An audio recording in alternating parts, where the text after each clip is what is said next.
Rickey Smiley Morning Show, the most funny in the morning. It's the Rickey Smiley Morning Show.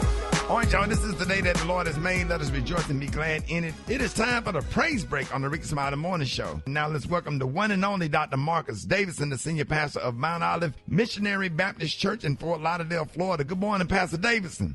How good the Lord is. Good morning, Rickey Smiley and the Rickey Smiley Morning Show. Let's go to God in prayer. Gracious and eternal God, our Father, we come now to say thank you. God, we thank you for another day that you've allowed us to see. We thank you, Lord, how you continually bless us over and over again. We pray, God, that as we walk through this day, that you would keep us protected, that you would guide every step that we take. Lord, we pray that you would keep us from hurt, harm, and danger. God, I pray that as we walk through this day, as we face the challenges of this day, you would keep us, that you would guide us, and that you would direct us for your glory. We thank you, God, for the Rickey Smiley Morning Show and all that they do to impact our community. God, we pray now that lives would be transformed throughout this day, hearts would be helped throughout this day. And God, whatever battles we face, you would help us to overcome those battles. Keep us, oh God, in your care. Strengthen us, lift us, lead us for your glory. It's in the name of our Lord and our Savior, Jesus the Christ, that we offer this prayer. And every child of God said, amen. Amen. Bless you and have a great day, Rickey. That was Dr. Marcus Davidson, the senior pastor of Mount Olive Missionary Baptist Church in Fort Lauderdale, Florida. Thank you so much, Pastor Davidson. Appreciate you helping us get our day started. It's the praise break on the Rickey Smiley Morning Show. News headlines, entertainment, sports. It's the front page on the Rickey Smiley Morning Show. All right, y'all, 12 minutes after the hour, y'all got your front page right here. Alfreda's, what up? What's up, Ricky? It is Tuesday, September 30th. Here is what's going on in the news. Police say the Michigan church shooting that left 4 dead and 8 hurt is still shaking communities nationwide. The gunman, 40-year-old Thomas Jacob Sanford, was killed by officers who rushed into the Christ of Latter-day Saints on Sunday. And his father's apologizing to the victims' families, saying he feels terrible and calling the whole thing a nightmare. Out west, L.A. is stepping up patrols around churches, synagogues, and other faith centers. Mayor Karen Bass says it's just a precautionary, but deputies want folks to stay alert and speak up if something looks off. And it's not just L.A. Churches across the country are boosting security as well. In other news, it looks like the U.S. could be heading straight for another government shutdown. Lawmakers met with President Trump yesterday, but Republicans and Democrats walked away, pointing fingers at each other. GOP leaders say Democrats are pushing the shutdown, while Dems say they're drawing a hard line to stop Republicans from gutting health care. Now, if they don't strike a deal, parts of the government shut down just after midnight on Wednesday. That's when it's going to happen. Now, for context, y'all, Trump oversaw the longest shutdown in U.S. history last time around, and earlier this year, Schumer caught heat for working with Republicans to avoid one. Bottom line, we are at a standstill. Now, here's something we can all agree on, at least if you're a coffee drinker. A new report says your morning cup of joe could help protect your liver. Researchers found regular coffee consumption may slow down liver disease and even help restore liver health. Right now. Thanks to its bioactive compounds. It also helps your gut, Ricky, but there's a catch. More than 5 cups a day could actually raise bad cholesterol, so maybe don't go full espresso. Right. We don't drink but one. After that one little cup, we straight. That's it. For info on these stories and more, go to RickySmileyMorningShow.com. Now, here's a look at sports. Rock T, the sports genius, is in the building. What up, ladies and gentlemen? Yes, indeed. There was a doubleheader last night on Monday Night Football. The Broncos beat the Cincinnati Bengals 28-3, and then man, what's going on with Cincinnati? Hey, man. First of all, Joe Burrow is down, but hey, it is what it is. They just Joe Burrow has got to be one of the best quarterbacks, but so brittle. Like he just can't stay healthy. Yeah, and when he goes down, that's a wrap, pretty much, man. Dolphins beat the Jets last night. That's the good news. Dolphins got their first win of the season, but the bad news is their star wide receiver, Tyreek Hill, suffered a dislocated knee. Oh, God. Did you see that, man? It didn't look good.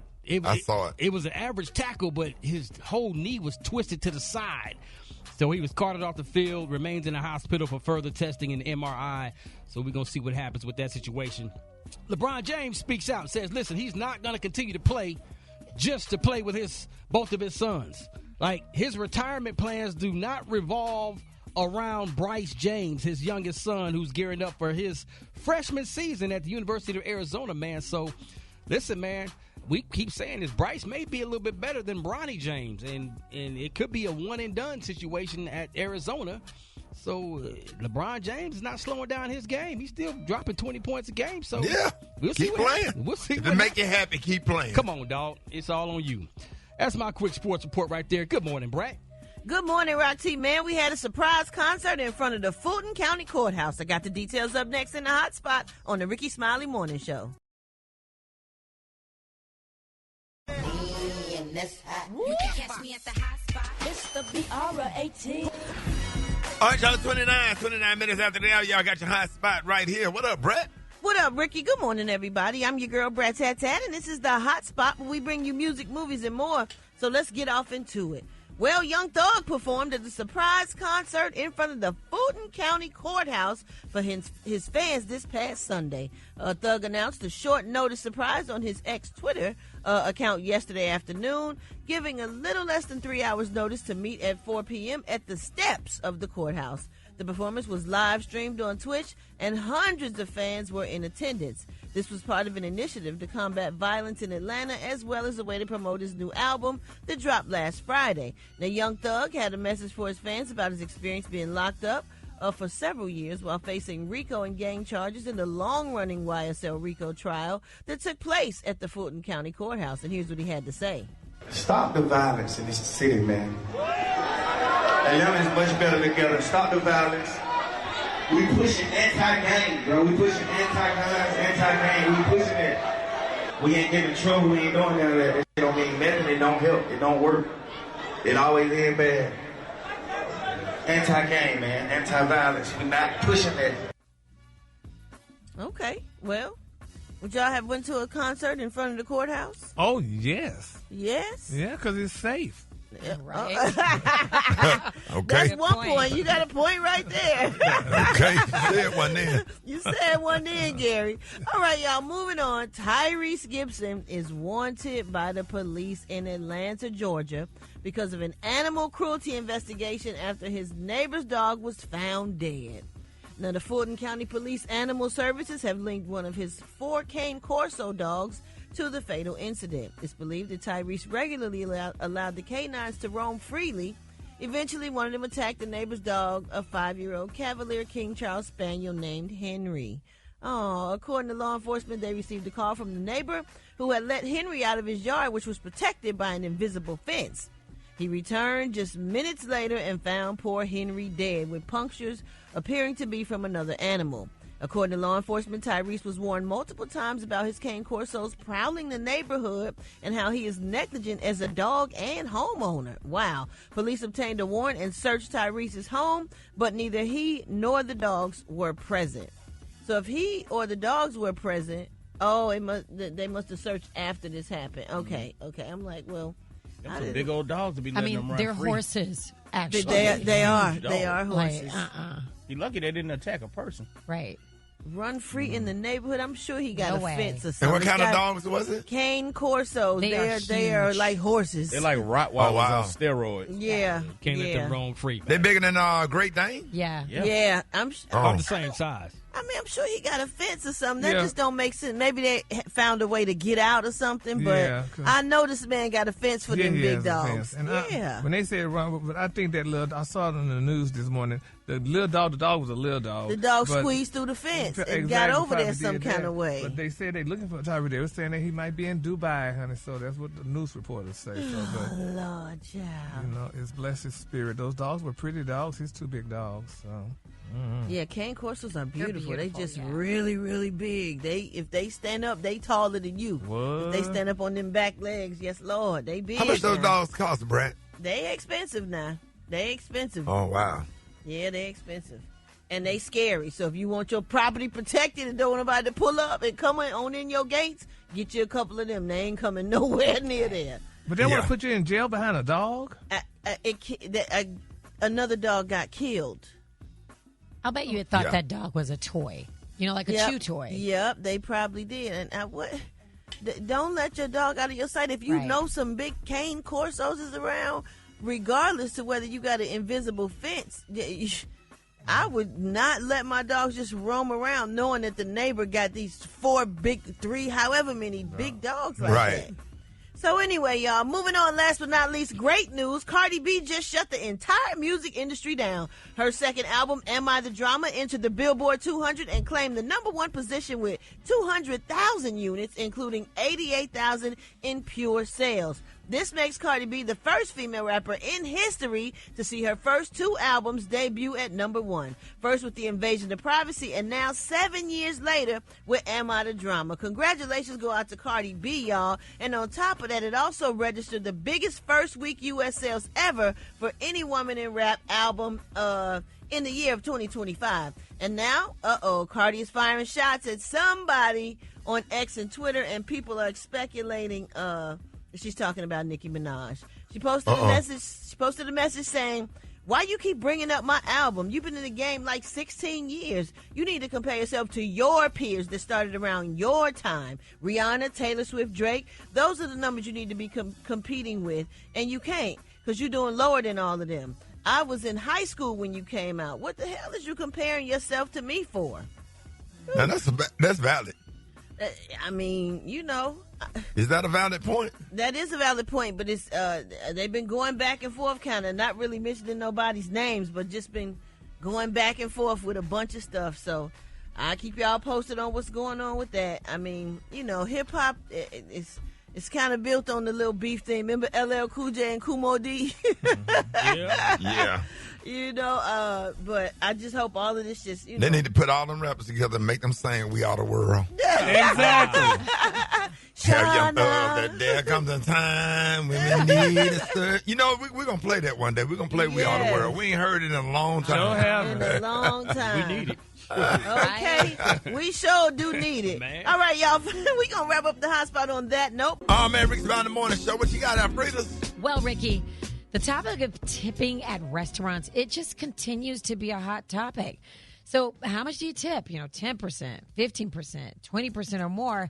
And do you guilt tip? That's, like, when should you tip? Should customers tip only at full-service restaurants or also at quick-service restaurants or at the register? How do we do it? According to stats, the 5 states where people tend to leave the biggest tips, Ricky, for restaurant workers is Delaware, West Virginia, Indiana, New Hampshire, and Kentucky. But we're leaving about 38% less in tips this year than we did back in 2024 because, we've got a higher living cost and it's got folks cutting back. So guilt tipping, air quotes, is on the rise too. That's when you feel pressured or you feel awkward about tipping, usually because the register or the kiosk flashes those digital tip options right in your face rather than, the way it used to be, using tipping purely as a voluntary reward for good service. So some people feel compelled to tip at a register out of guilt or fear of judgment. Now, Rick, I want to know, what kind of tipper are you, and do you ever big guilt tipper? Big tipper, and I don't tip out of guilt. Well, I don't know if you want to call it that, but if I have a good server, and I remember I used to work in restaurants, and I just thank God for my life and thank God for everything that I have and that I'm able to do. I make sure not only do I tip, I shake hands and make eye contact and a good word of inspiration. One guy was waiting on me, Brat. I went to the Cheesecake Factory. He told me he was an organist. And we are presently right now trying to get together. It's a little B3 Hammond, where it's just the keyboard, but it give you the B3 Hammond sound like a church organ or whatever. And probably this week or next week, and it came back around. I supposed to Ben did it, but I'm gonna help him get that little organ. He was very professional and very nice, young musician, waiting on people. He's gonna be really, really great someday, and I just want to give him that. I just want to be a part of helps pushing him to whatever level he's trying to go to. But he's doing the right thing because they could be in the streets selling drugs or doing something else. And anybody bring you a hot dog to your table, bringing you is serving whether they get paid or not. And if they're respectful and kind, I always go out of my way. Sometimes I'll tip more than what I actually paid for the food. Yeah, but you're tipping in a much bigger way. Like you're life tipping. Oh, you're doing with that guy. Absolutely. But if you take the time to, like, if you have a little bit of conversation with these servers, I agree with you, Rick. Like, we had a really good server the other night at a restaurant, and she was a young lady. She had a lot of people to wait on in our party, and, you know, even though they add the gratuity in, she said, but if you wanted to add something on top of that, you could do it right here. And I gave her something on top of that just because she was so good, and I know she had to deal with so much. And she was just really nice. She was a nice and young, then, Kate, girl. imagine how a lot of people treat them. See, sometimes I find myself, and that might be the guilt tip. Sometimes I find myself just imagining what are they going through, especially if they some people are jerks. Look a certain way where I know that they could be judged or mistreated. I make sure. I went to Krispy Kreme and got some donuts, and I saw this white man talking to this black girl, real condescending, mean and disrespectful. And I walked right over to her and made sure he heard me. And he was standing right there. I said, you keep doing what you're doing, and you keep being great, and you take this $100. And I want you to know that you are a queen, that you're somebody special, and you're going to be going on to be bigger, do bigger things and great things where you won't be like some people, some of the very people that come in here and be mean to you and mistreat you. And I was waiting for him to say something to me. Come on, I was waiting for him to say something to me, and he didn't say nothing. He bagged back. He bagged all the way back. You damn right you weren't finna talk to her like that in front of me. Yeah, I wanted her to say something, though, because I was ready to whip his ass up in Krispy Kreme that day. He was going to be wearing them damn donuts. He's going to smack him with that. You made him think about what he said, though. You made him think about it. But absolutely. Even in to-go orders, like if you got a pickup order, and a lot of people always say, well, you shouldn't have to tip when you're picking up a to-go order. But if you got a person that's taking their time to prepare your food and making sure they ask you, do you need any condiments? Do you need any plasticware? Do you need anything extra, whatever? That's a tip. Like, man, I appreciate you asking me that, so here you go. Listen, if you didn't make my food, if I'm getting chips, like we got a little restaurant downstairs, I get some chips and some water, and they put the little thing, here, I'm going to turn it around for you. No, don't turn it around, because I just got chips and water. Right. I'm not tipping you for that. So just keep it facing the other way, because you're not getting a tip for something I got from the shelf on my own. No, right. So you can sit there and talk all that mess all you want, Ron T, honey. I'm sorry, honey. That just, if that's the case, we're going to tip at all. Well, I tip sometimes. My thing is, since we're talking about tip, I wish people would realize that when I go to drag shows, they still giving these damn drag queens $1. Can you give them more now than $1 for a tip? Man, they performing and stuff, so give them a little bit more money. So since we're going to talk about tip and don't nobody want to see nobody in no leotard with a bulge in it. Critics are raving about the new stage play by first-time director Seymour Butts taking the theater world by storm. Audiences can't get enough of You Know You Too Big to Be a Sissy. Mama, I gotta be who I am. I just need the love of another man. The story of Alphonse, a 6'4", 260-pound former college football player who comes out the closet to marry his lover and open a high-end store that sells skinny jeans, lightweight sweaters, and glittery sneakers. Mama understand, baby, but your daddy just can't accept it. You damn right I won't accept it. You're too big to be a sissy. Look at you. 6'4", 260 pounds, big, black, and ugly. You ought to be playing for the Baltimore Ravens, no? You Know You Too Big to Be a Sissy. The heart-wrenching story of a man and his search for the answer. How big is too big to be a sissy? Why daddy gotta keep hiding my baby doll shoes and ties? Because you got a size 14 foot there. You Know You Too Big to Be a Sissy. Get your tickets now at www.Gems, Rims, and Fashion for Shims. And Chuck's Steakhouse, where we love to put our meat in your mouth. And stop sitting down when you're peeing.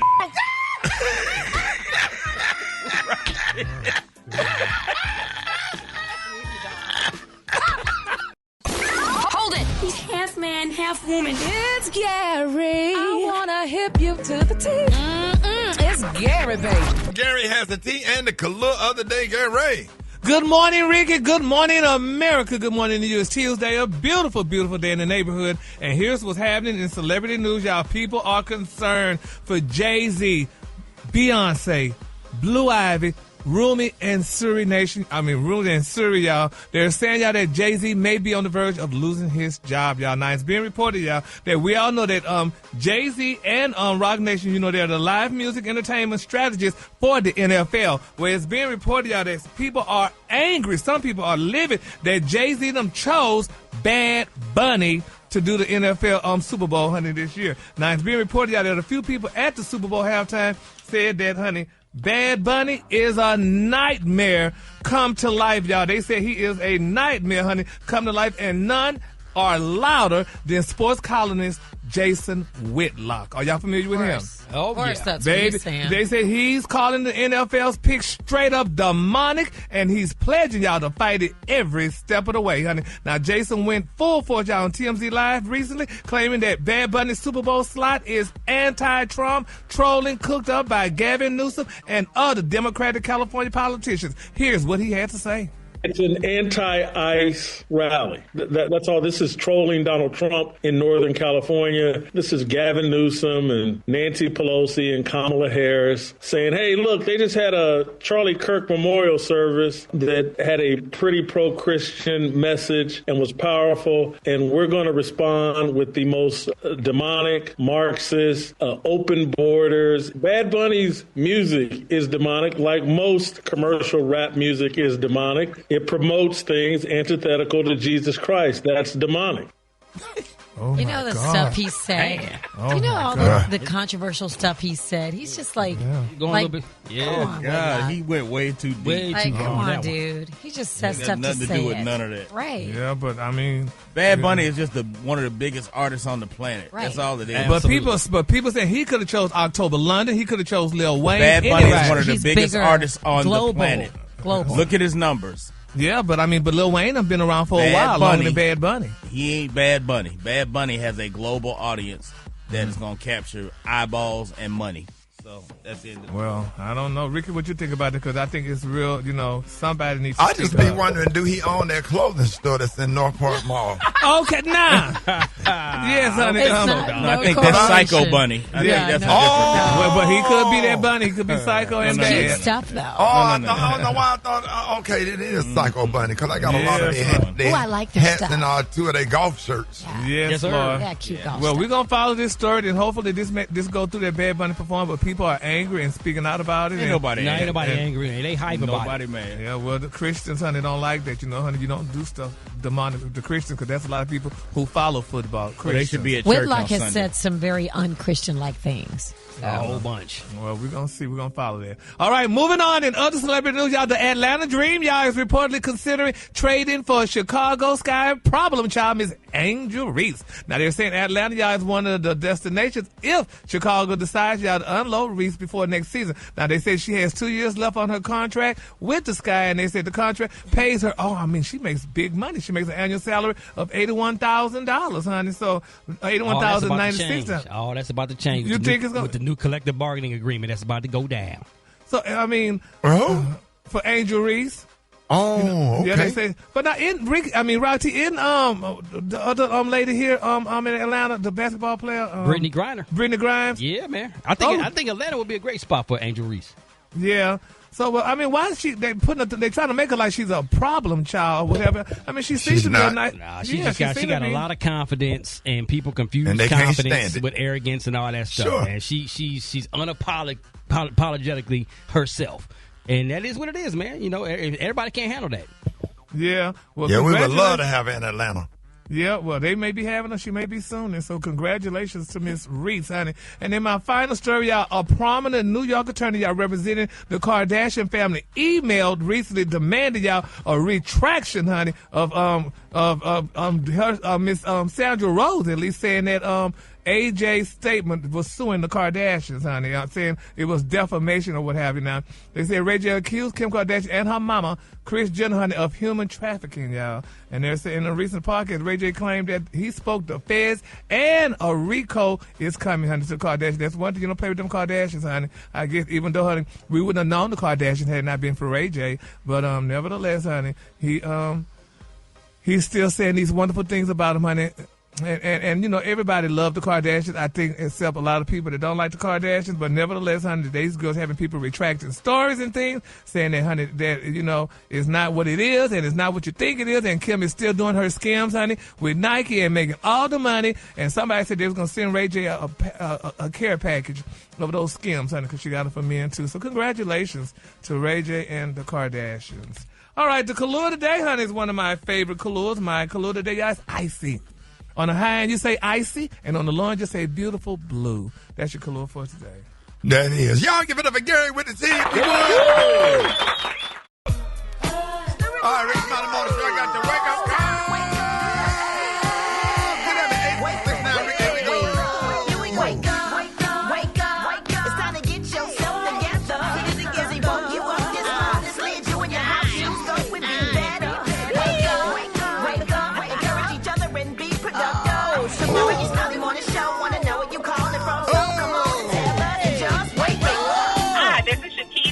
calling from Union City, and I want to tell my husband and James, wake up, wake up, wake up. Yes, hi, this is Patricia Sanders from St. Louis, Missouri.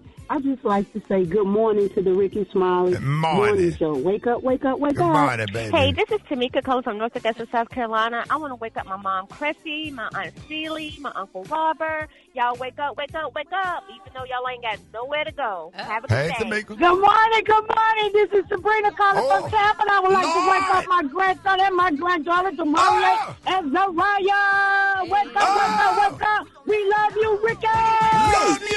Wake up. Wake up. Hey, Tulsa.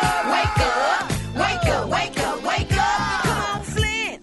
Wake up. And Toledo.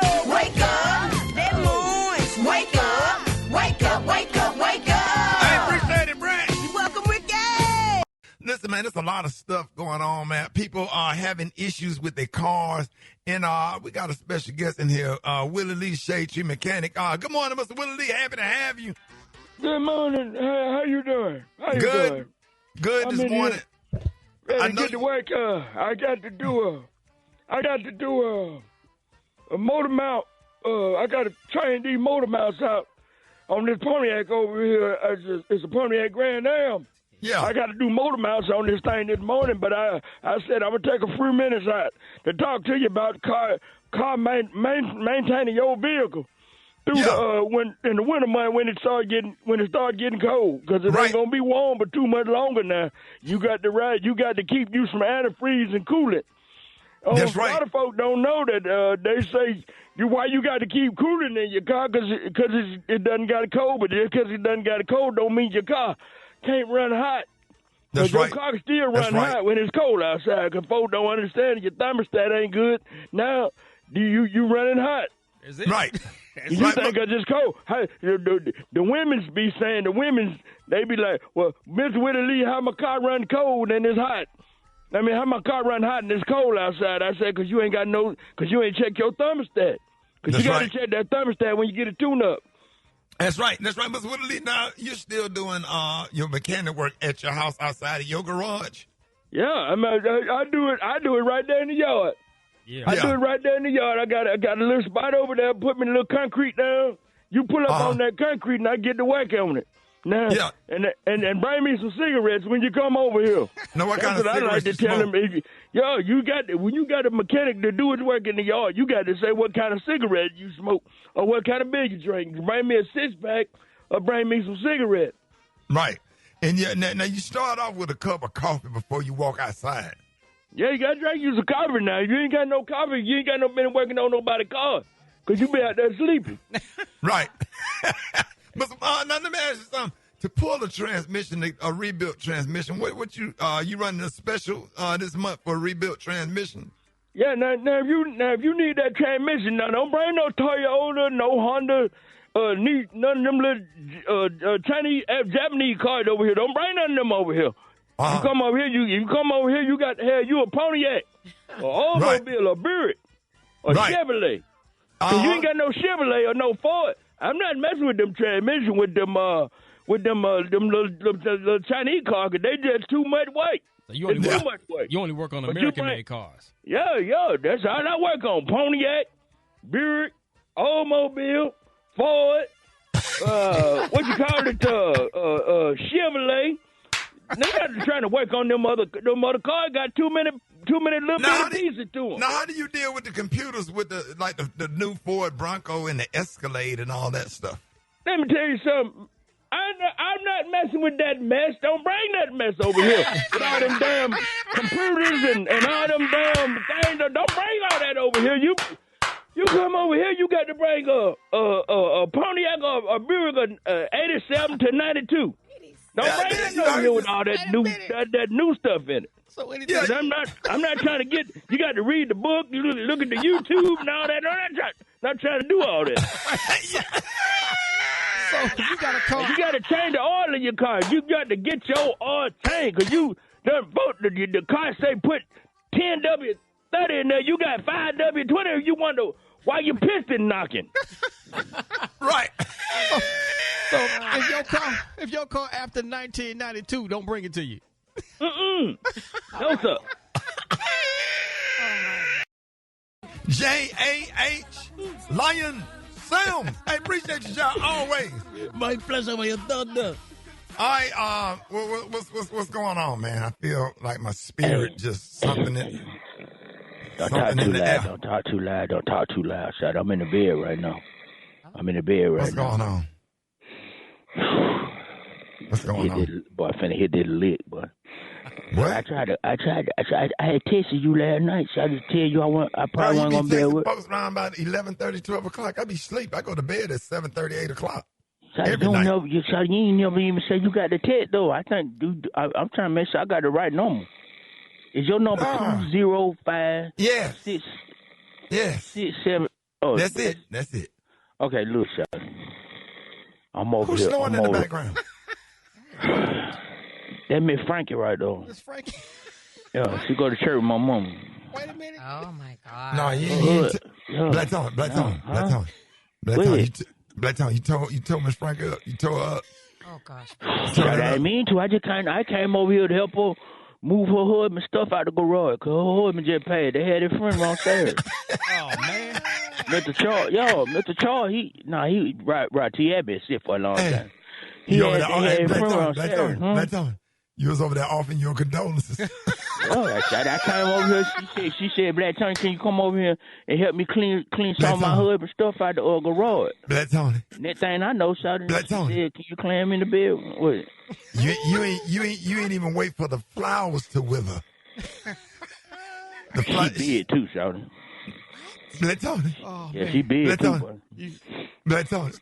Her bra, but she was about a size 54 bra, but I'm talking about she big, bro. Black Tony. You can put a little child in her bra. What? To get to her bed, how many flowers from the funeral you had to walk past in the living room to get in her bedroom? It was I'm not gonna lie, Shot. It was kind of weird though. And, you know, she old, Shot. They got that big ass bed, Shot. They had to climb up on a ladder down there. Black Tony, so you mean to tell me you hit Miss Frank with her husband obituary on the nightstand? She got that. Hey, shouted me. Hey, man, Frankie got that guap, but she done got that insurance, man. She said she gonna take me to the mall at 10 o'clock when they open up. That's why I couldn't come to work. She said when the mall open up at 10 o'clock, we going to Macy's. Want to give me some polo outfits, y'all. That's all. Yeah, you talking about I'm finna be dope boyfriend when I come in tomorrow. What? That's all. So you put her to sleep and you rolled over and read her husband obituary.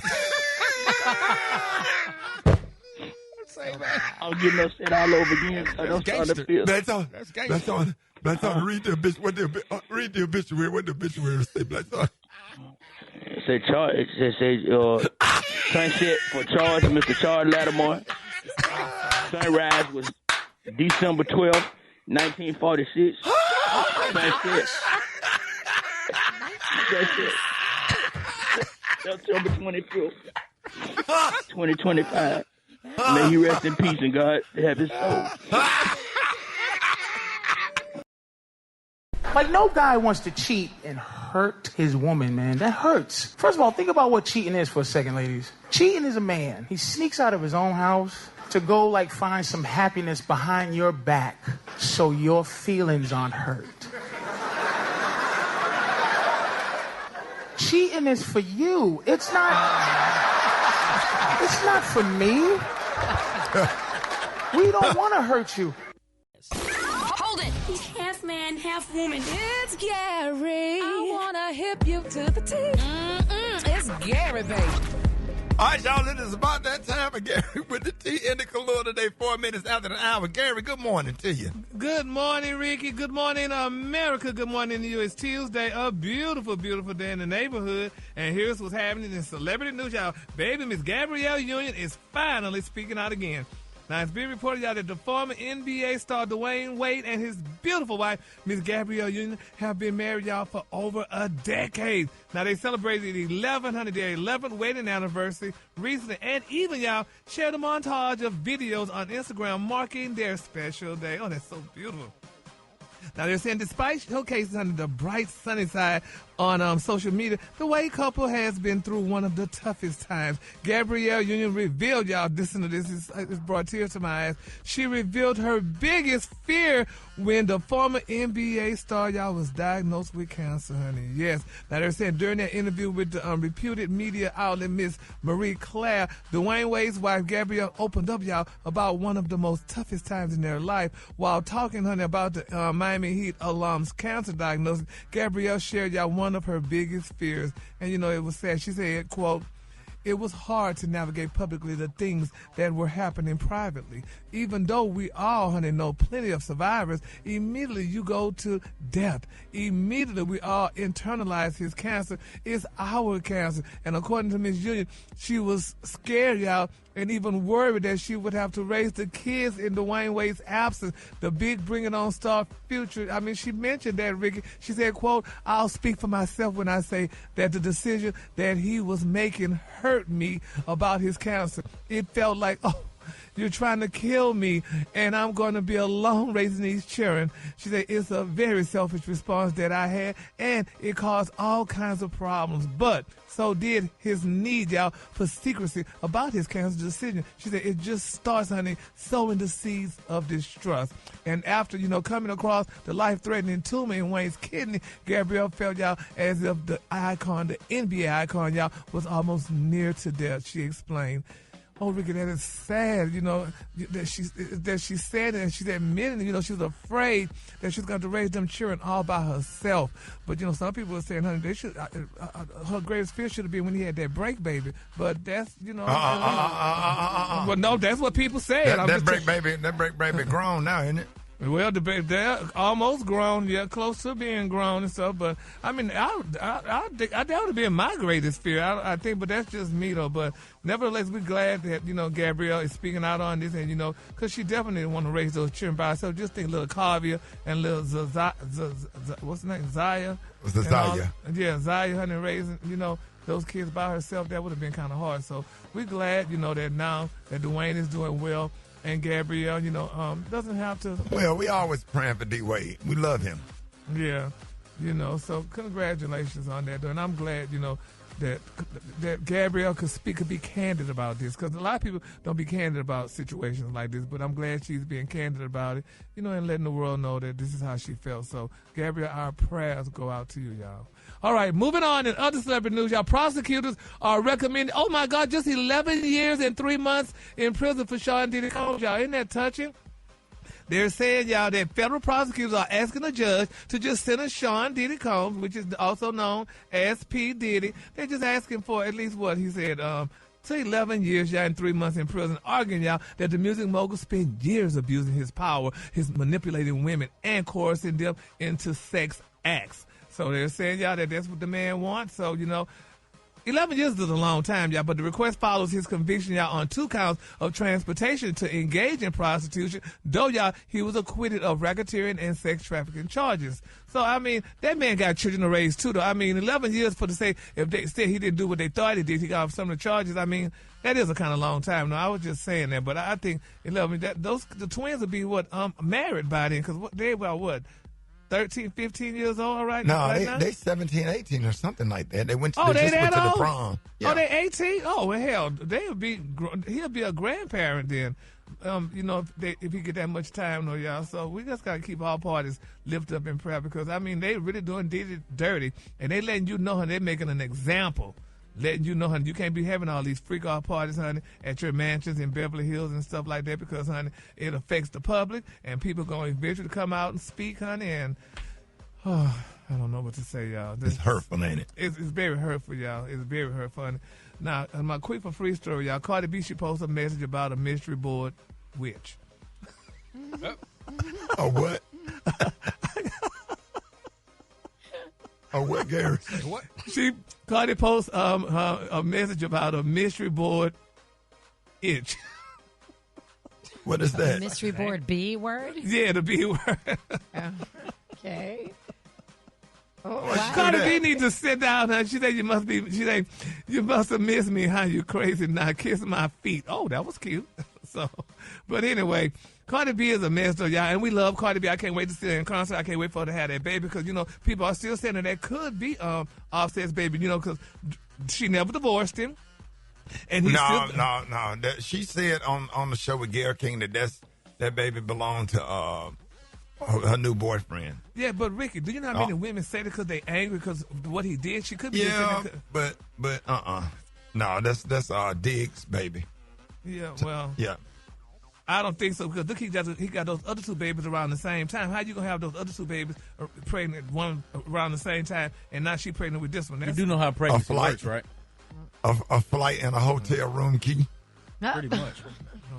A man can have 20 different women pregnant at once. Who? Yeah. A man can have 20 different women. It just depends on depends on how you set your flights up. That invitation doing it's a lot of stuff. It's plane tickets, hotel room keys, and tires. The Kahlua today is one of my favorite Kahlua. My Kahlua today is icing. Brat. On the high end, you say icing. On the low end, say blue. That is so ridiculous. Okay. Brat. What? That's all you need, Brat. Some tires, some tires, some motor oil, a good engine, flight, hotel room keys, a whole bunch of lot of little stuff. That's how he did it. That's how he did it. That's so sad. It really does. Oh, man. Oh, that's trifling. No, I ain't laughing at it. I'm just laughing with it. Y'all give it up for Gary. Sound familiar. Laughing with it.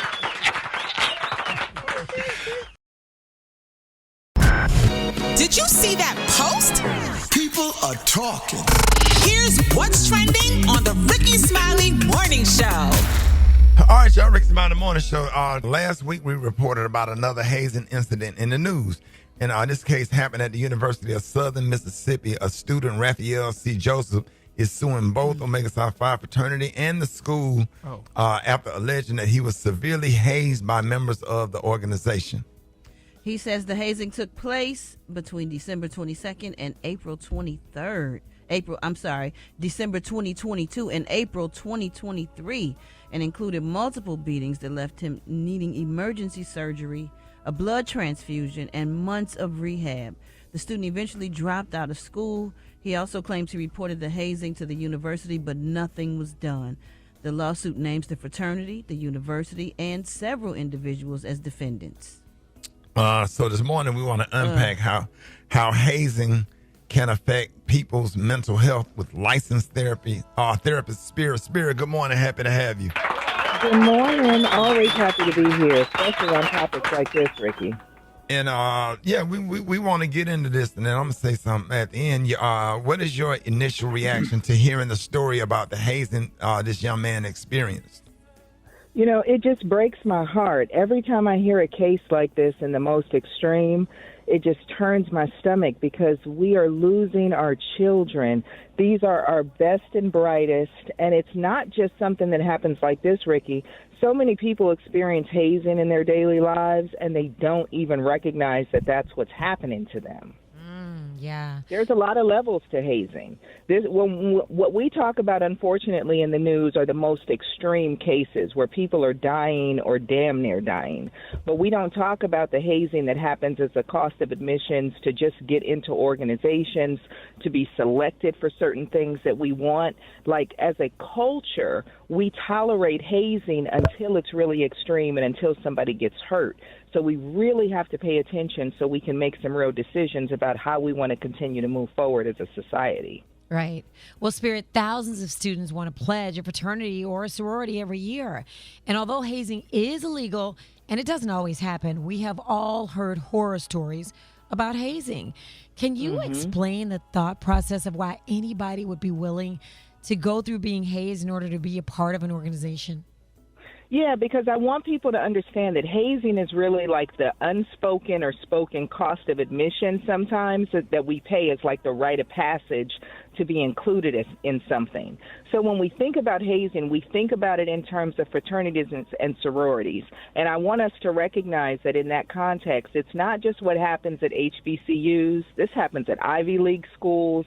This happens in civil service organizations. This happens in trying to get jobs or to be elected or pulled into something. It's that rite of passage that says, you know, I had to pay and somebody did this to me in order for me to get accepted into this. So this is how you show your loyalty. This is how you become one of us.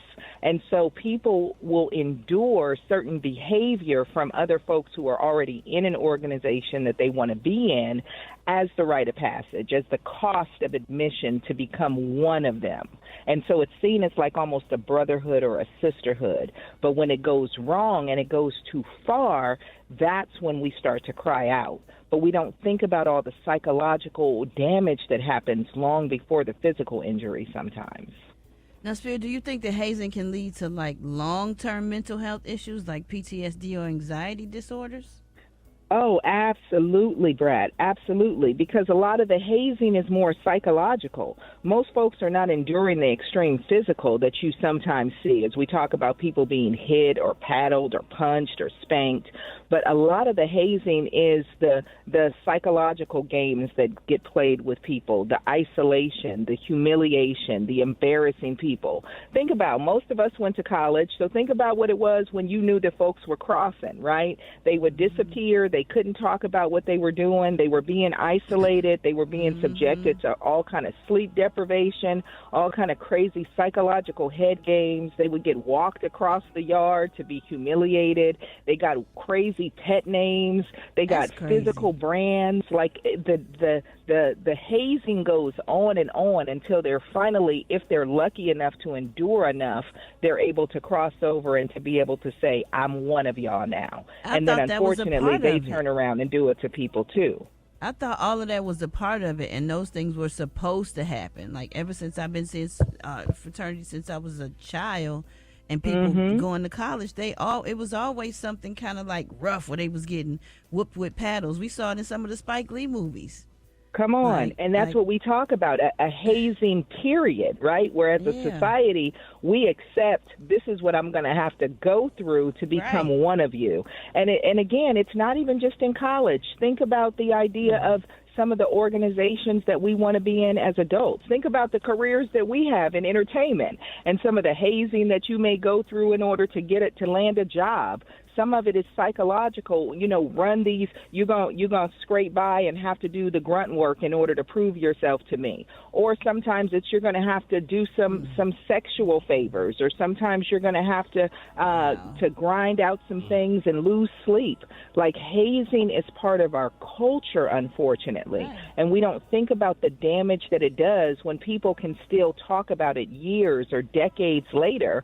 They're talking about it from a place of trauma, and we might joke and laugh it off like it's what I had to go through, but really think about that. This is what I had to go through in order to show myself approved to be part of an organization. I had to go through being humiliated or beaten or harmed in order to be accepted. Spirit, let's stay there for a second, because you just mentioned we're very much aware of the hazing that happens in fraternities, sororities, a lot of these other organizations, at the workplace, even on sports teams. What message would you share directly with students who think hazing is just tradition, and since they went through it, it's okay to do it to somebody else? Yeah, half of them that do it to other people, it wasn't done to them with they bogus asses. Them be the ones for me. You didn't go through that, but you want to beat somebody else's ass. And I'm a proud member of Omega Psi Phi, and I didn't have no issues with hazing when I crossed. We were crossed by W.A. McMillan with some respect, and I joined this great organization for what it was founded on. I don't give a damn about no tradition. You can call me Cat, put me on Purple Alert, put me on whatever you want to put me on. I'm going to stand up for Caleb Wilson. I'm going to stand up for this young man that's sitting up here where he had to get a blood transfusion, and they had to teach him how to walk again. And I want anybody, any member of whether you're a Kappa, Iota, Q, Sigma, Delta, Sigma Theta, aka, tell me what is okay. And there's a lot, and I'm finding out on flights, Spirit, that I'm meeting bros, and bros that's showing up to my comedy shows telling me we stand with you, because I just really thought that I shouldn't speak out because I don't want to get labeled as quote unquote cat.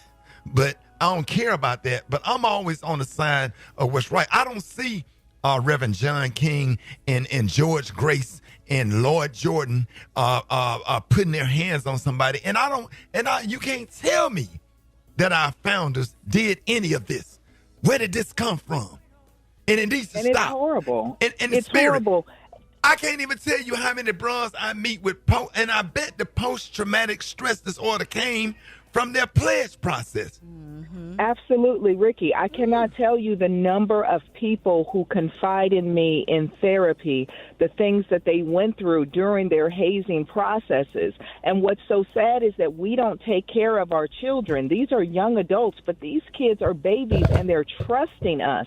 And what happens oftentimes in the hazing that I think is really disgusting is that they're not being hazed by the folks who are on their campus.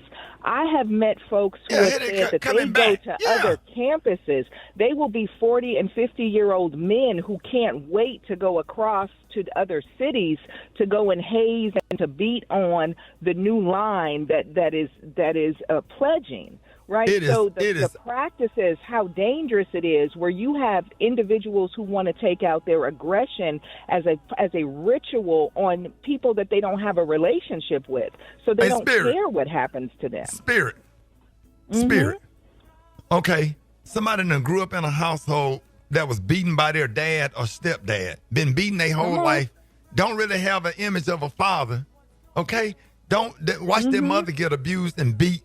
Been beat their whole life, whether they got mistreated, and they looking for a father figure and looking for brotherhood, and they come to the damn organization only to get beat again. Man, they told my son on campus that he need to put on 200 pounds. He on the basketball team at Alabama State. He was told that he need to put on 200 pounds. My nephew came home with bruised ribs. I'm gonna talk about it, and I don't give a damn who get mad. Come see me. Because every Q know exactly where I live. You know what I'm saying? Everybody's tough when they with their LBs, but by themselves, they different. And ain't nobody, don't get, I'm mad. Because, see, my son can't pledge. My son is an adult, just got his master's degree, and he can't pledge because, you know why? I love my freedom. And I'm not the same person since I lost my other son. And Caleb Wilson remind me of myself. Caleb Wilson's dad, I know what he experienced and how he felt. And I played the trumpet like Caleb Wilson, and it's a trigger for me. You ain't got no business putting your damn hands on nobody. I've been in the frat 25 years, and I'm standing for all the good bros like George Smith and George Grace and the founders and all the good bros that I meet across the country, and Bishop Joseph Walker and Bishop William Murphy and all the good bros in the frat that don't do this stuff. We don't do it, and we don't stand for this. And you gang members with this gang mentality, whether you're a Q, Cap, or whoever you are, whatever organization. Or street gang. Street gang. You ain't got no business putting your, because that is not what these organizations were founded on. We do Omega Psi, we do community service. We feed the homeless. We help people. We got all kind of programs, the talent hunt program. We got all kind of wonderful programs that we do to help people. And you're not going to run me away, but I'm going to be on you. And all you brothers out here doing all this stuff, I'm going to speak on it, and I'm going to use this microphone to make a change. Might not be popular. You might not like me. I don't care. But I'm going to speak on it because this came up on my news feed. And as a person that's in media, it is my job to do the right thing. Not to do what's popular. The problem is the biggest problem is the ones that see it and look away and turn the other head. Why ain't nobody raising hell about somebody's child getting beat, send their kid off to college, and then they come back home in a casket? Come on. Come on. Preach, I can't even tell you when my nephew mom called me, and my nephew mom was battling breast cancer, and she called me crying and said, "What is going on with TJ? Why has TJ got bruised ribs, Ricky?" I had a responsibility because his dad passed away. I had a responsibility to see about him, to make sure that he was okay and address that issue. Why?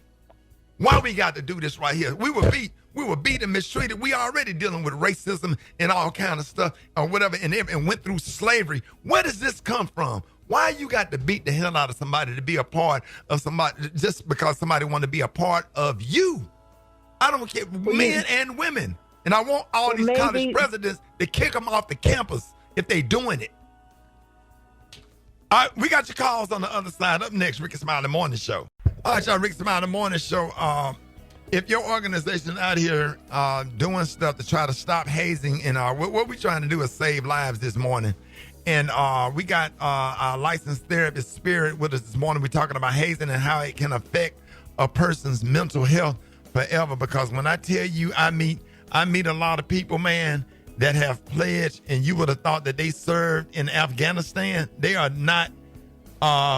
It's not like talking to a regular person. The hostility and the anger a lot of them have, or whatever. And Spirit, what were you saying off the air that from what you experienced with pledges? Yeah, I was saying I know this life too, Ricky, because I graduated from an HBCU, and I remember the thing that stopped me from pledging was watching the neophytes, particularly the men who my house became the haven for them, because they were coming over with bruised ribs, they had black eyes, busted lips. One of them even had a chipped tooth at one point. And I remember asking them, what are y'all doing? Like, is this worth it for you? And they would be in the shower and in the tubs, like soaking, crying like babies, Ricky. I mean, like fetal position. And at one point when I asked one of them, like, do you need to go to the hospital? Because he could not breathe and I was really worried. They were all like, no, we cannot do that. Not only because there's legal action sometimes that goes along with some of this stuff, but also because it would have all been for nothing, because it would have shown that they were too weak to endure it, so then they would have fallen off the line. So this is a culture that says, I must endure these things. And to your point about the PTSD, I want folks to recognize that that is a mental health condition that needs treatment and care.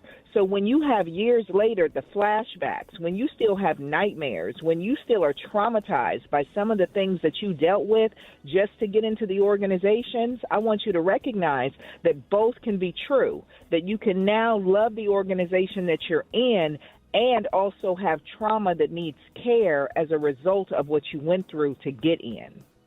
Yeah, man, this is horrible that we have to have this conversation. And, we got to try to do what we can do to implement change. Let's go to the phones. 8669. Ricky, good morning. My name is Chris. I'm calling out of Houston, Texas. As a member of Kappa Alpha Psi from 1987, hazing, I never haze anyone. You didn't have to haze nobody. You could just do silly stuff, make them act crazy and do crazy things. Putting your hands on somebody doesn't represent a fraternity or sorority. So you didn't need to do all that to pledge somebody. And I didn't think hazing existed no more in this day and time. I'm Alicia Jones. I'm calling from Charlotte, North Carolina. And I just wanted to say, I got two sons that went to Salem State University that were talking about that. And it's almost like slave mentality. Like when they, especially like master mentality, they're getting beat on and beat them down to submission and then build them up how they want to. So neither one of my boys stayed in. Dwayne, Montgomery County, Maryland. My brother went through that. He got hurt real bad in that hazing thing. But one of the comments I wanted to make was that the military also is a big hazing fraternity, and I've been in the military. Yes. And they make you go through a whole lot, and they abuse you mentally and psychologically just to be a part of that organization. I'm Jay, calling from Birmingham, and being a part of reorganizations and being hazed does not make members pay dues, and it does not make them do community service. The brainwashing needs to stop. Yeah, and the thing about it is, okay, you get kicked, your organization gets kicked off campus, and somebody graduate college, and then they pledge grad chapter. Now you get hazed and mistreated as a member because you didn't get your ribs bruised and cracked or whatever. So now you consider what they call paper. And mind you, it's the members that pledge grad chapter are the ones that's financial. And all these people that's going around doing all this hazing and stuff or whatever, they're not financial. They ain't paying no dues and or whatever. And then think about everybody's founders. I can honestly say I do not believe, but I wasn't born back then, that any of our founders did any of this. And I want somebody to show it to me. I want one person to show me where what. Yeah. To your point about the hazing, it's like if you didn't get hazed, then somehow you are less of a member. You are less respected because you weren't required to endure the foolishness and the abuse. And that's what we got to do. We have to deprogram ourselves. We have to reprogram ourselves, because somebody who's in charge today needs to be able to sit back and go, how crazy is this cycle? How far have we fallen that this is where we're at, that we are really traumatizing the people who are supposed to go out into society and take care of us? These are our future doctors, our future dentists, our future lawyers, our parents. These are our community members. On the college campuses, this is our best and brightest. Spirit, I want to take some more phone calls on this. If you got some time, and go to the top of the hour.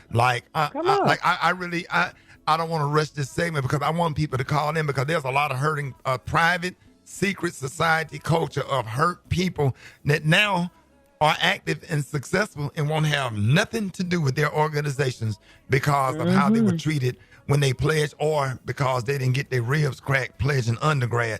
And I want to continue to talk about it. Hit me up at 86. And the question is, what are you gonna do to implement change for the better with everything that's going on? 8669-RICKY, 8669-RICKEY. More Rickey Smiley Morning Show coming up. All right, y'all, Rickey Smiley Morning Show. Y'all hit us up at 8669-RICKY, 8669-RICKY. We're talking about hazing. And just for the record, we have a lot of mandated programs in my organization, Omega Psi Phi, health initiatives, STEM program, college endowment fund, memorial service, scholarship, talent hunt program, fatherhood and mentoring, NAACP, social action, voters registration, education, and mobilization. Like, we got a lot of good things going on. And bros out here working hard, paying dues, they hard-earned money to try to do good things in the community. And it's just a few people out here doing stuff, bad things that's making national news, and it's making all of us that's working hard to try to do positive things in the community look bad. What were you about to say, Spirit? At the end of the day, we have to remember that the folks who have the mantle right now can make the change, Ricky. They just really need to start talking about this as a real issue and decide where they want to take it from here. This can be the last generation that has to deal with this and go on to greatness. Yeah, because another issue we have is insurance of all of these organizations. And if and correct me if I'm wrong, one organization is willing to take insurance by the Divine Nine. After you can't get insurance no more, it's over. It's over. Ooh. So it has to stop. It has to stop. If I'm not remembered for nothing else in my organization for the work and the things that I have done, I have poured so many resources into my organization because of the positive things that they were doing, that they are doing in the community, man. I'm talking about it's going to mess up a lot of things, because AKAs, the Deltas, the Kappas, the Qs, the Iotas, Sigmas, Zetas, Sigma and Gamma Rho, a lot of them are doing some wonderful, positive things in the community.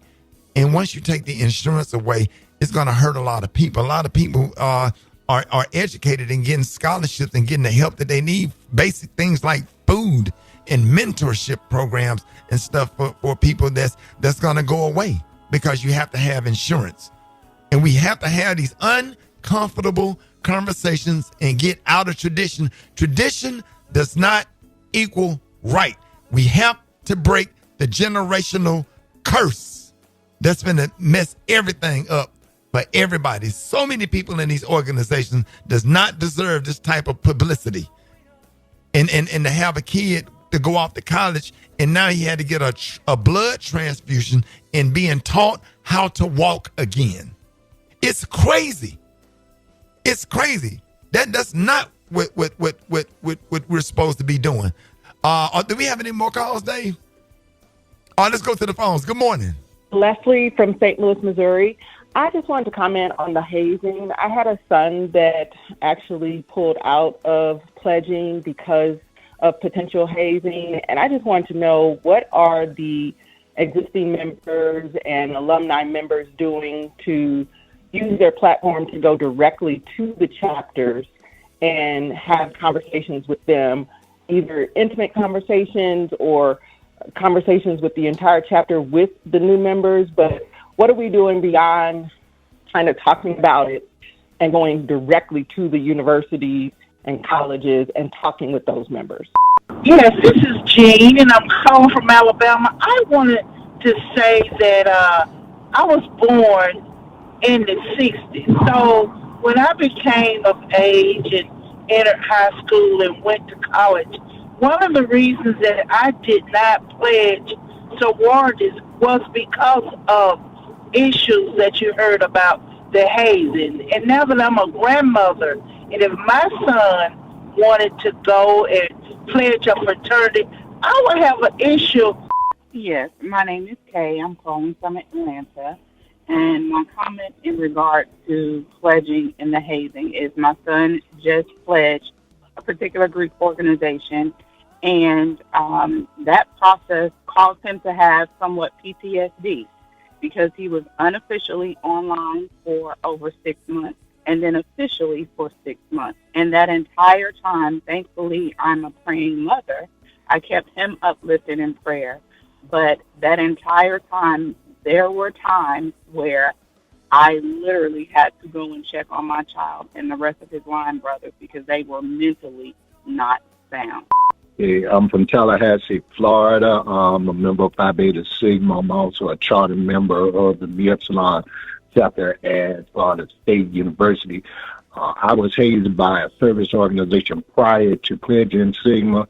One of the reasons why I chose to pledge Sigma at that time was to try to start an organization, start a chapter that would not do it. It creeps in. It comes in from people, older members, young members alike. We have to stay engaged. We have to keep ties and be that voice to always be present and put a stop to it. Hey, we appreciate that, Mr. Phi Beta Sigma. Hey, and I just want to say, a lot of pledgee spirit are asking to be hazed. This is what my frat brother just texted me. A lot of them say they want to have the real experience and stuff, but just because they want it, that don't mean that you have to give it to them. That don't mean that you have to do it. And what I want us to understand about that as the people who have already passed is how toxic that is. We need to stop and think about what our folks are saying, because what that is the legacy that we have created, Ricky, is one that is so toxic, that is so abusive. Like, for somebody to even hit you with that, to be like, yo, but make sure you say that. Did they not think about what that actually means? That somebody is like, yo, I'm ready. Give me the real experience. I want to really be I want to really be a brother. Beat me. Hurt me. Like, that's when we need to really stop and check ourselves to be like, nah, this is what we've created. Like, if a woman came to you and said, beat me, I really want to know that you love me, beat the hell out of me, would you look at her and go, yes, you're the woman I want to marry? Or would you stop and be like, we need to get you some help, baby, if you think that that's what love is? This is what I mean about it's ingrained in the culture. Like, even somebody saying that says that they are part of the problem because they're not, they got to wake up. Yeah, and I can't tell you that. Yeah, I can't tell you how many members of Greek organizations I have met. And I'm a public figure, so I meet a lot of people. And a lot of times, Divine Nine just going to come around just because they know that you're Greek. And I can tell that something is absolutely wrong with them. And now when I look at them, I said, I wonder what kind of pledge process they had, because you can look at them and their aggression and their behavior and the way their eyes are shifting when they talking to you, and they not really making a whole lot of sense. And you can tell that something is literally wrong with them. And I tell you, Spirit, I'm just going to be one to take a stand for this, and because this has to stop, because we just can't have any more Caleb Wilson. And it ain't just Caleb Wilson that passed away. It's a lot of people died pledging, men and women. Listen, it's a lot of people who have died, and it's a lot of people who are living with the scars today, who have had way more alcohol experiences than they should have, who have dealt with sexual abuse, who have dealt with psychological trauma that still messes with them today when they think back to it, who will still have nightmares about some of the things that they experienced. And I also want to remind folks that it's not just the people who endured it, Ricky. You're listening to a whole bunch of people who are calling in who have secondary trauma. They've been traumatized by the trauma that their loved ones went through crossing over. So I want us to understand how pervasive this is within our culture, that we have accepted and tolerated levels of abuse as the norm, and then we compare it to it's not that bad because they didn't die or they didn't need a blood transfusion. Trauma is trauma, and it affects us, and then we go out into the world trying to function with all of this stuff still in us, and it is killing our community slowly. It is robbing us of our joy. Spirit, we're going to let everybody, real quick, we run out of time, let everybody know how you can be reached. Listen, they can find me at Talk to Spirit everywhere. Talk, the number 2 Spirit on all of my socials, and they can reach me at the office at 866-36T2SBH. All right, y'all, more Rickey Smiley the Morning Show coming up.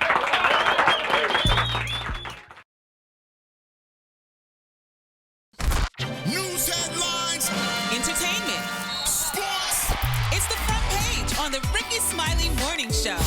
All right, 25 minutes after the hour, y'all got that front page right here. Alfreda's, good morning. Good morning, Ricky. It is Tuesday, September 30th. Here's what's going on in the news. President Trump is calling tonight's gathering of top U.S. military brass a simple celebration. But former and current military voices say it looks more like a loyalty test and a bid to consolidate control. And with no clear agenda, critics suspect the meeting could be used to push a new doctrine, reinforce Trump's authority over the ranks, and pressure commanders to fall in line. We shall see.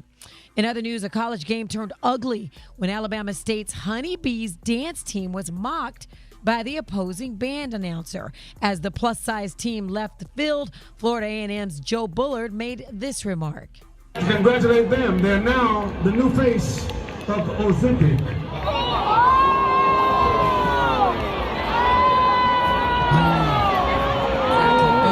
The crowd did not like that. That wasn't nice. ASU's president, Ricky, called the comment demeaning. I got to They shout are out to the amazing. Honeybees. Have They you are seen them? Off the chain. I had not seen them. I went and watched the videos. They are amazing, and I'm going to ignore Ricky. Hey. FAMU President Marvin Johnson issued a public apology. As they should. Yeah. Shout out to the Honeybees, man. Yes. They out there. They putting it on. I couldn't do it. Look, and standing ovation every time they hit the field. Yes, I'm going to keep moving. Big ups. Bullard has apologized. You know what? Let's go to the next story. In other news, check your freezer. A listeria outbreak linked to frozen pasta mills is claiming lives. The warning covers Trader Joe's Cajun-style blackened chicken breast fettuccine Alfredo and Walmart's market-side linguine with beef meatballs and marinara sauce. Talking about some damn chicken Alfredo. If you've Right got after you those gonna meals read at that damn home, Joe I know, Bullard I thought story. about it. It just hit me. You know what? Let's go to another story. Real quick.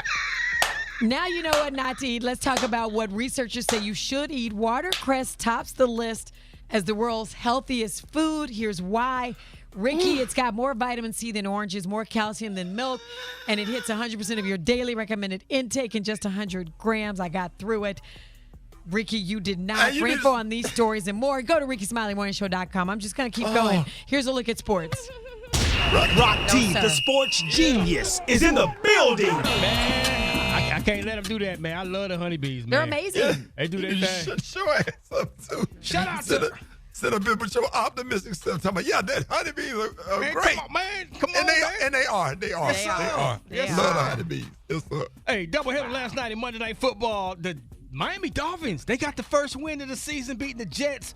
That's the good news. The bad news is they lost their star wide receiver, Tyreek Hill, to a dislocated knee. And if y'all watch the game, it looked kind of, it looked bad. Ooh, it looked bad. I couldn't watch. I had to turn my head. His whole knee was sideways. So he was carted off the field, remained in the hospital for further testing and MRI. So we'll see how long he'll be missing. Denver Broncos beat the Cincinnati Bengals last night as well. Now, LeBron James is entering his 23rd season in the NBA, ladies and gentlemen. He turns 41 in December. He achieved one goal by being able to play side by side as a teammate with his oldest son, Bronny James. Now people are saying, hey, do you want to continue to play until you play with your youngest son, Bryce? And here's what he had to say. I'm not sitting here. No, I'm not waiting on Bryce. No, I don't know what his timeline is. He's his own young man now. Like, he's down in Tucson. We'll see what happens this year, next year, but he has his own timeline. I got my timeline, and I don't know if they quite match up. Yeah, because Bryce going to take y'all to the hoop, baby. Hey. Bryce shoot that rock now. Bryce got game, but trust me. Trust me. He's going to play until Bryce get into the league. He's going to play. He should. He should play until he's 50, man, because LeBron James is like. I agree. Come on, man. I agree. I agree. He plays. Play till you can't. Keep playing until you can. What is the rush for him to retire and he's still producing? He's still producing. What's the rush? He's still producing, man. It is what it is, man. So I love it. I love the story. I wouldn't give a damn if his hairline went all the way back to his ears. I want LeBron. I wouldn't give a damn.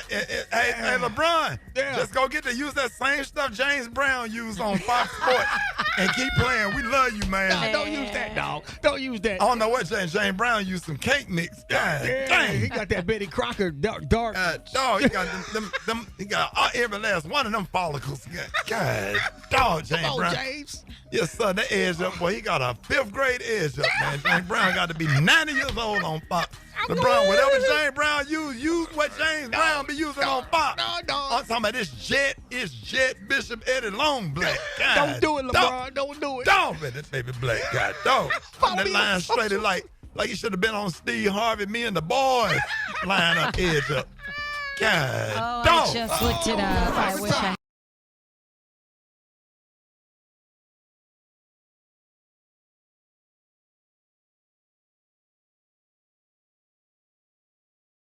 Drop it like it's hard. Drop it like it's hard. You can catch me at the high spot. It's the BR18. Yes, sir, man. He had that Bernie Mac Def Comedy Jam edge up. Stir it like money coffee. Oh, yes, sir. What? I ain't scared of you, mother. Stir it like money coffee. Don't do that now. I love me some Chi-Town Bernie Mac. Come on now. I ain't never had no pumpkin pie. Oh, my goodness. You never had no Give me some milk and cookies. One of the greatest. I want some milk and cookies. Yes, sir, man. We want LeBron. LeBron forever. Yes. LeBron forever. Go ahead, Brat. Good morning, everybody. I'm your girl, Brat Tat Tat, and we are definitely crunk up in this joint. This is the hot spot where we bring you music, movies, and more, so let's get off into it. Well, y'all, U.S. federal prosecutors are urging the judge to sentence Diddy to at least 11 years and 3 months in prison this week following his conviction on prostitution-related charges. Prosecutors also asked the court to fine Diddy $500,000, according to the court filing. Also, Cassie submitted a letter to the judge saying that Diddy groomed her and has her living in consistent fear. She has even moved her family out of New York because she's terrified that Diddy and his associates will retaliate against her if he walks free. Now, last week, the defense submitted their pre-sentence argument saying Diddy has suffered enough during his 13 months behind bars and that he should be freed soon. The judge is due to sentence Diddy during a hearing this Friday in Manhattan, so I'll keep y'all posted on that. Moving on, y'all. Do y'all remember this theme song right here? Butterfly in the sky. Reading Rainbow. I can go twice as high. Hey. Take a look. It's in a book. A reading rainbow. Hey. Yes, sir. Yeah, who is that? I forgot. That's Reading Rainbow, baby. Right. PBS. The popular PBS show is coming back, y'all, after almost 20 years after airing its last episode. Can we bring back Electric Company as well? Please, can we bring back Electric Company? Yeah. A loaf of bread, a carton of milk, and a stick of butter. Right. Yeah. The new Yeah. episodes will air this Saturday, y'all. Digital creator Michael Threets is the new host. Celebrity guests will include Gabrielle Union and Chrissy Teigen. Episodes will be available on readingrainbow.org and on YouTube. That is what's up. All right, y'all, we're going to wrap up the hot spot on that note. But for more information on these stories and more, you can go to RickySmileyMorningShow.com. Coming up next, y'all, we got Dwight Stone with that praise mix down. The time now is 27 minutes before the top of the hour. It's the Rickey Smiley Morning Show.